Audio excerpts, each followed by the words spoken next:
good news. You've been invited.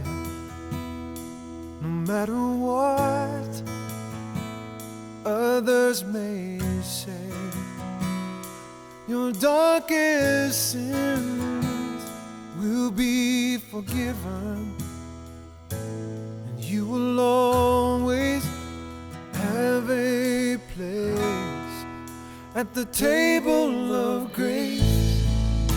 The cup's never empty, the plate's always full, and it's never too late to come and be filled with love never ending. You're always welcome at the table of grace. Hi en hartelike goeie dag en baie welkom by ons interkerklike erediens vandag. Dis vir my voorreg om jou hier te kan hê. Baie dankie vir die pragtige terugvoer en getuienisse wat ons so gereeld van u ontvang reg oor die land. Ons waardeer u en as u enigstens gebed nodig het, ons is net 'n telefoonoproep ver. Dankie ook aan u wat so getrou en liefdevol saai in ons bediening. Ek begin vandag 'n kort reeks van 2 boodskappe en hierdie is die eerste boodskap en ek noem hierdie reeksie die duur parel. Wettiese mense sê dat Jesus was onder die wet toe hy op aarde was. Met ander woorde, hy was ondergeskik aan die wet, soos of hy 'n sondaar is wat die wet nodig gehad het om goed te wees. So Jesus was onder die wet, nie bo die wet nie. Dit beteken, die wet is God. Wettiese godsdienst kyk na die wêreld deur reg en verkeerd. Wel, ons almal kyk na die wêreld deur reg en verkeerd. En wettiese godsdienst sit God eintlik maar onder sy eie wet. Hulle leef volgens wat is reg en wat is verkeerd. Hulle beoordeel alles volgens wat hulle dink is reg en verkeerd. Ons meet die lewe en onsself en ander mense aan wat ons dink is reg en verkeerd. En ons verwag dat God dit ook so sal doen. En dan word God soos 'n polisieman wat volgens reg en verkeerd leef en wat ons oordeel volgens reg en verkeerd. En dan klink dit so asof God ondergeskik is aan sy eie wet. Soos 'n boekhouer wat die hele tyd boekhou van wat reg en verkeerd is, wat ons sondes opskryf op 'n boek, in diens van sy eie wet. Daarom het wettiese godsdienst 'n groot probleem met God is liefde.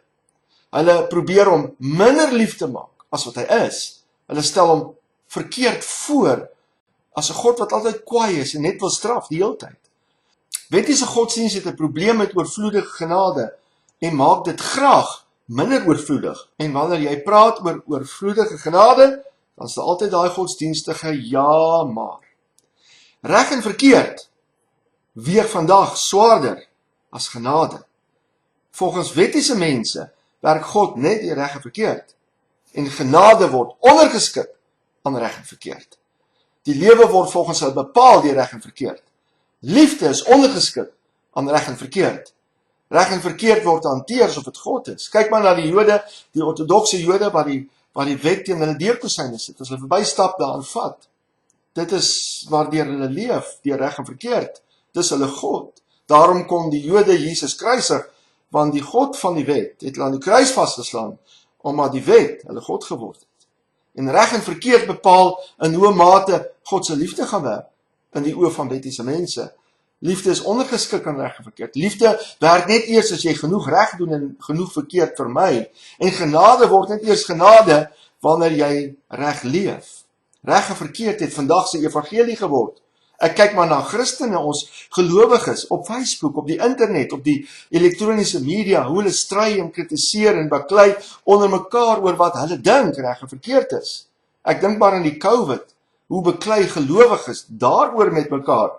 Wat is nou eintlik reg? Wat is verkeerd? Wat moet jy gebruik? Wat moet jy nie gebruik nie? Hulle beklei oor die vaksine. Wat is reg en verkeerd? Liefde is nie die maatstaf nie, reg en verkeerd is. Wat hulle dink is reg en verkeerd.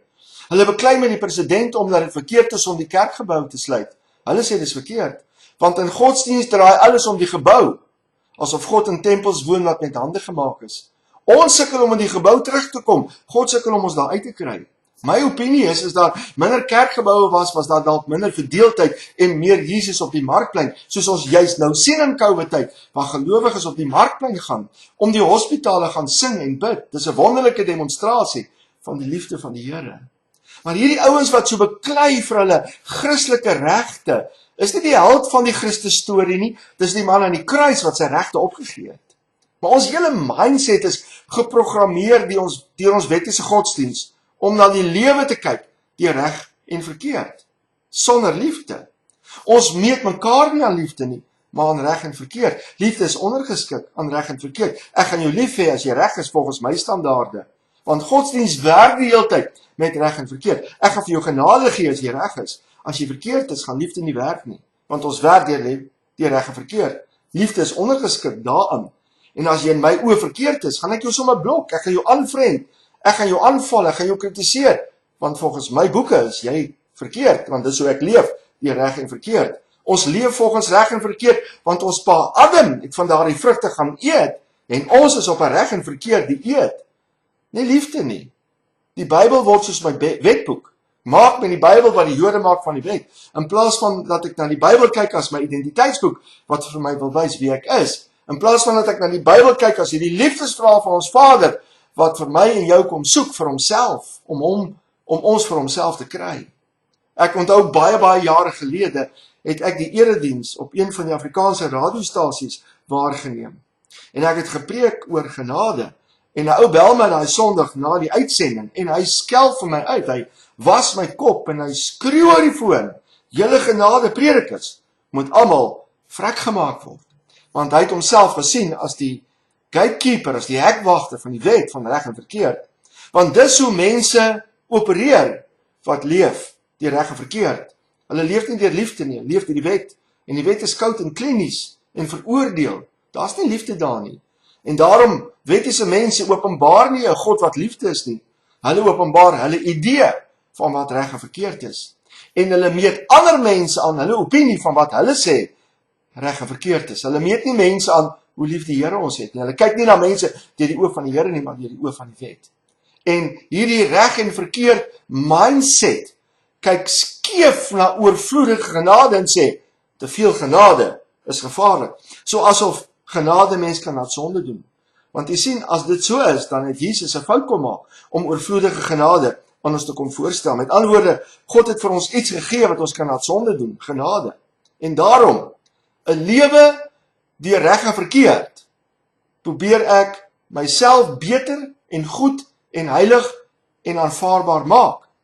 En so word ek eintlik my eie God, wat myself probeer salig maak, deur reg en verkeerd.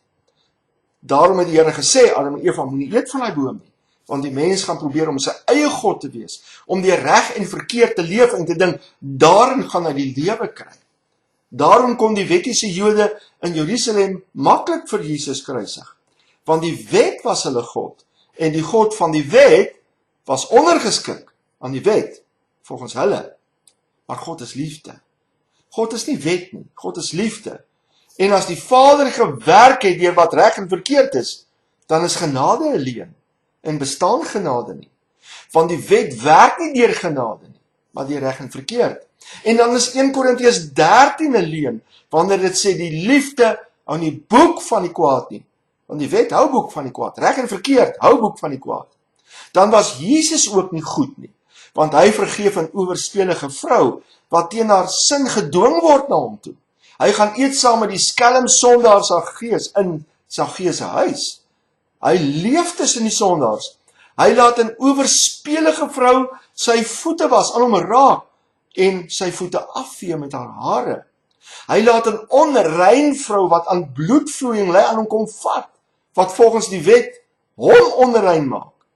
Die wet verhoed dit, maar Jesus doen dit. Liefde werk nie deur goed en kwaad nie. Liefde werk deur homself. Die wet openbaar nie liefde nie. Dis juis ons stigmeester na liefde. Daarom kom die wettiese mense Jesus kruisig, terwyl hulle uitroep, kruisig hom, met oorgawe, weg met hom. Want die mens van die wet het hulle self opgesweep deur hulle manier van wat is reg en verkeerd. En hulle doen dit vandag nog steeds.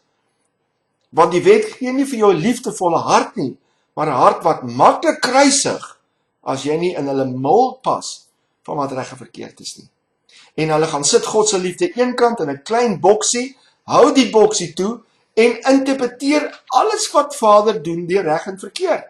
Ons kyk graag na mense deur reg en verkeerd in plaas van om na mense te kyk deur die oë van die Vader. Jy sien, die Ou Testament maak dat ons na God kyk deur die wet. En God kan nie deur die wet geken word nie. Daarom kon die mense van die wet Jesus maklik kruisig. Hulle wou, want mense van die wet kruisig graag, al is dit ook vir God. Daarom sê Jesus vir die wettiese Jode in Johannes 16, julle ken nie eens die Vader nie. Jy sien, jy kan nie liefde leer ken deur die wet nie. Die mense onder die wet ken nie die hart van die Vader nie, want hy is liefde. En die wet openbaar nie liefde nie, dit openbaar reg of verkeerd, reg of weg. Maar die Nuwe Testament laat ons kyk na die Vader deur die gekruisigde Jesus. En Jesus sê ook, wie my gesien het liefde gesien, het die Vader gesien. Deur Jesus sien ons liefde. Ons sien hoe hy is en wat God is en wat dit beteken dat God liefde is. En dit is dan wanneer ons verstaan wat die psalmdigter bedoel as hy sê in Psalm 103 vers 10, hy, liefde, handel nie met ons na ons sondes en vergeld ons nie na ons ongeregtighede nie. Dit klink hier asof die Vader nie werk deur goed en kwaad nie, maar volgens ander standaarde. Daarom sê Hebreërs ook, hy dink nie eens meer aan ons sondes nie. So die Vader werk nie deur goed en kwaad soos ons dink nie. Hy werk deur liefde. En gelukkig is die Here nie soos wettiese Christene nie. Gelukkig. Jona was smoor kwaad vir die Here, omdat die Here nie Ninive wou straf, omdat hulle so sondig was nie. En die Here gaan praat met Jona oor sy gesindheid. Sien, die wet sien straf en oordeel, nie genade nie. Die wettiese mense was kwaad vir Jesus op soveel plekke in die evangelies, omdat hy nie gewerk het deur goed en kwaad nie, maar deur liefde. Dit het hom die kruis gekos, want Jesus kom demonstreer hoe die Vader is, en dat God nie met ons werk deur goed en sleg nie. Jy sien, die wet kon nie wys wie die Here regtig is nie. Jesus moes dit kom doen. Jesus is liefde in 'n aardse liggaam toegemaak. Hy kom wys ons liefde, hy demonstreer liefde, hy wys vir ons hoe lyk liefde, hoe opereer liefde, hoe kyk liefde na mense. En daarom kruisig hulle Jesus, want hulle het God nie so gesien nie. En dit bring my by Matteus 13, vers 45 tot 46. Jesus vertel vir ons hierdie gelykenis. Hy wys vir ons hoe God is, hoe liefde werk, en dat God nie met ons werk op grond van hoe goed of sleg ons is nie, maar op grond van hoeveel liefde hy is. Kom ek lees vir u. Matteus 13 vanaf vers 45. Verder is die koninkryk van die hemel soos. Hoe is die koninkryk van die hemel? Nou gaan Jesus vir ons vertel. Die koninkryk van die hemel is soos 'n koopman wat mooi parels soek. Net wel, hy gaan soek, hy doen moeite, hy soek iets kosbaar. En toe hy een baie kosbare parel kry, gaan hy weg en hy verkoop alles wat hy het. En hy gaan koop dit. Hy verkoop alles wat hy het. Sy huis, sy besittings, alles. Hy het niks oor nie, net die parel. Hy leef soos 'n arme man, omdat hy alles wat hy het gaan verkoop het. Al wat hy het, is die parel wat vir hom so kosbaar is. En by sy dood het hy niks, net die parels, al wat hy het. Hy leef in armoede, hy het gekies, want hy wou daai mooi parel. Hy sou alles gee om die mooi parel te kry. En Jesus sê, die koninkryk werk so. En nou kom Paulus in Filippense 2 vers 7 en hy brei uit hierop wanneer hy sê, maar hy het homself ontledig, hy het alles gegee, deur die gestalte van 'n diensknegt aan te neem, en in gedaante gevind as 'n mens, het hy homself verneder. Jesus word soos die koopman. Hy gee alles, hy verkoop alles, hy ontledig homself, hy verneder homself en het niks oor nie, net die parel. Nou wat maak hier die parel so kosbaar vir die koopman? Wel, hy bepaal wat die parel vir hom werd is. Hy bepaal hoeveel hy sal betaal. En hy bepaal, hy sal alles moet verkoop, want dis wat die parel vir hom werd is. En hy gaan verkoop alles, want dis hoe waardevol die parel vir hom was. En dis al wat saak gemaak het. Hoe dit vir hom lyk, wanneer hy na die parel kyk, ongeag wat anders sê. En hier demonstreer Jesus, dat God werk met ons deur liefde. Ons is die kosbare parel, en hy is die koopman. En hy bepaal ons prys vir hom, wat hy wil betaal. Because beauty lies in the eyes of the beholder. En Vader besluit self hoeveel ons vir hom gaan werd wees. Niemand het hom voorgeskryf nie. Hy besluit. Hy hoef niks te betaal nie. Hy kon alles verniet kry. Maar hy besluit om duur te betaal. Om ons te laat sien hoeveel waarde, liefde op ons kom sit. Indien hy deur die wet na ons gekyk het, indien hy na ons gekyk het, deur reg en verkeerd, was ons sekerlik niks werd nie. Maar liefde maak 'n prys, en dit kos hom alles. Dink so 'n bietjie hieraan, God is skepper. God skep alles wat hy wil hê. Soveel soos wat hy wil hê.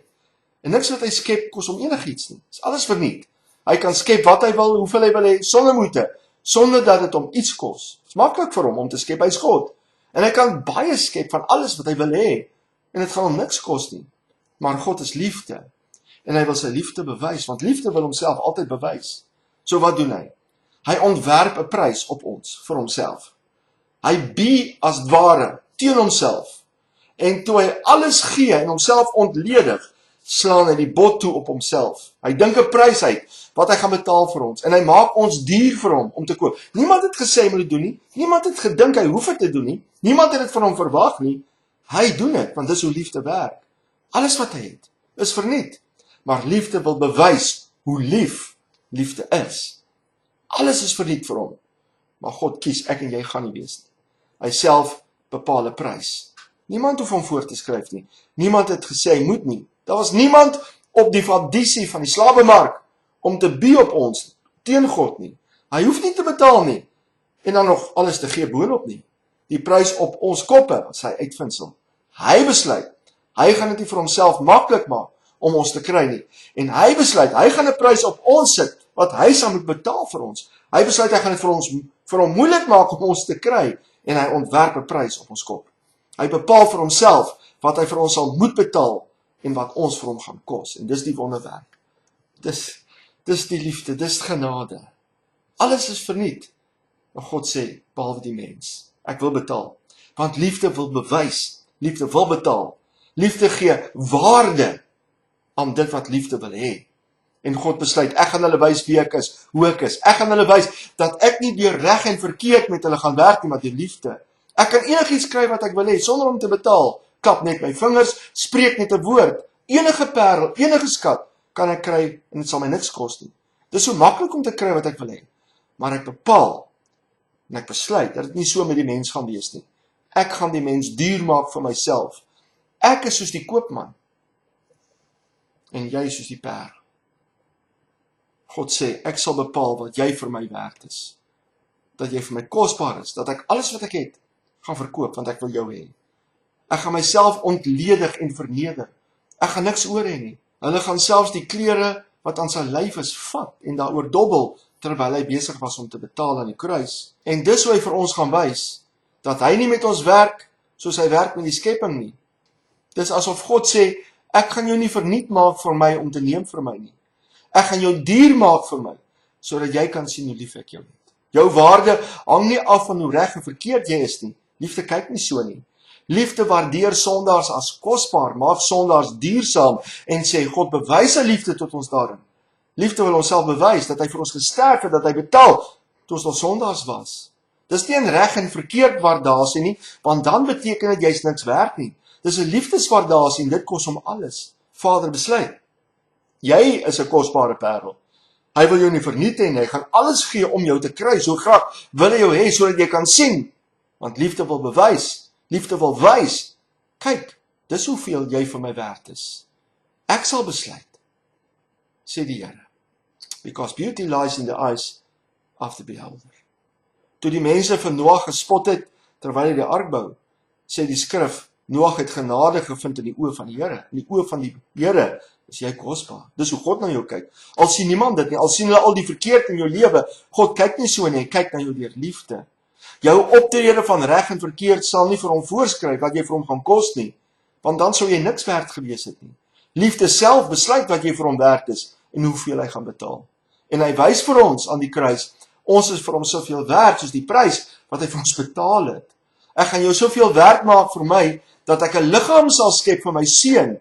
Ek sal myself inperk in 'n mens se liggaam. Ek sal myself verneder, gelyk word aan 'n mens. Ek sal myself ontledig, sodat ek in 'n mens se liggaam kan kom woon, sodat ek sterflik kan word. Sodat my liggaam geskenk kan word. En my geskende liggaam sal die kwitansie wees wat sê, kyk, Ek het alles betaal, hier is die bewys. Kyk na die merke in my hande, my voete, my sy. Want in my oë is dit wat jy werd is.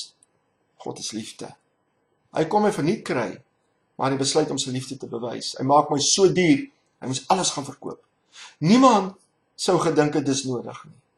Maar liefde sê dit is. Ek wil betaal. Ek ontwerp 'n prys vir my wat so hoog is. Ek gaan eintlik as prins wees met myself. Wil jou nie verniet hê nie. Jy's te kosbaar. Ek wil betaal, ek wil my liefde bewys. Ek wil jou wys, hoe lyk liefde? Wie is ek eintlik? Deur Jesus gaan jy dit sien. Jy gaan my sien, jy gaan liefde sien. Ek sterf vir sondaars, want sondaars is 'n kosbare parel. Ek sterf nie vir goeie mense nie, want daar is nie goeie mense nie. Dis juist daar waar onverdienstelike sondaars leef, waar sy liefde gesien kan word en die waarde van die prys waardeer word. Goeie mense wil sy liefde verdien. Goeie mense dink dat die wet gaan hulle help, sodat God hulle meer lief kan hê. Want dis nie ware liefde nie, dis voorwaardelike liefde. En ware liefde is onvoorwaardelike liefde. En die Here wys eintlik vir ons deur Jesus. Hy werk nie deur reg en verkeerd nie, want dan sou Jesus nie gekom het nie. Hy werk deur wie hy is, liefde. Die ekonomie leer ons dat aanvraag bepaal die prys. Hoe hoër die aanvraag, hoe duurder die prys. Op die mark sal die kopers die prys vir die dag bepaal van die produk, volgens die aanvraag na daardie produk. Maar God was die enigste koper. Hy self bepaal die aanvraag. Daar was nie kompetisie teen hom nie. Hy was die enigste koper en hy jaag die prys op en bied as ware teen homself. Die prysetiket wat God op ons kom sit vir homself om te betaal, sê dis hoe graag hy ons wil hê. Hy wil ons moet dit sien. Kyk na die kruis en sien hoeveel waarde sit ek op jou lewe. Sy aanvraag na ons was so hoog, die koopprys wys dit. En Jesus kom en Jesus sê vir ons, die koninkryk soos hierdie koopman. Met sy opstanding kom hy die littekens aan sy hande, sy voete, sy sy laat verdwyn, maar hy behou dit. Sy gebroke liggaam is die kwitansie van sy liefde. Op die troon sit 'n lam met littekens vir ewig. Sy geskende liggaam sal ewiglik getuig. Dis hoeveel jy vir my werd is, want ek is liefde. Ek werk met jou deur liefde, nie deur reg en verkeerd nie. Die wonde in sy liggaam wys vir ons dat God werk nie met ons deur reg en verkeerd nie. Anders sou hy nie betaal het vir ons nie. Ek het so ver gegaan sodat jy my kan ken as liefde. Dis wat die kruis vir ons wil sê.